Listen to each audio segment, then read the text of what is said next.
সমস্ত প্রশংসা একমাত্র মহান আল্লাহর জন্য। আমরা তারই হামদ ও প্রশংসা করি, তারই কাছে সাহায্য চাই এবং তারই কাছে ক্ষমা প্রার্থনা করি। আমরা আমাদের নফসের যাবতীয় অনিষ্ট ও মন্দ কাজ থেকে এক আল্লাহর কাছেই আশ্রয় চাই। আল্লাহ যাকে হিদায়াত দেন তাকে পথভ্রষ্ট করা কেউ নেই, আর তিনি যাকে পথভ্রষ্ট করেন তাকে পথ দেখানোরও কেউ নেই।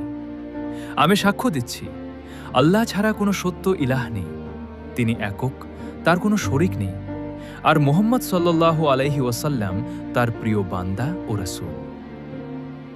হে ঈমানদারগণ, আল্লাহকে যথার্থভাবে ভয় করো এবং প্রকৃত মুসলিম না হয়ে মৃত্যুবরণ করো না। হে মানুষ, তোমরা তোমাদের সেই রবকে ভয় করো যিনি তোমাদেরকে এক সত্তা থেকে সৃষ্টি করেছেন, এবং হে ঈমানদারগণ, সত্য ও সঠিক কথা বলো, যাতে তিনি তোমাদের আমলগুলোকে সংশোধন করে দেন এবং তোমাদের গুনাহ মাফ করে দেন।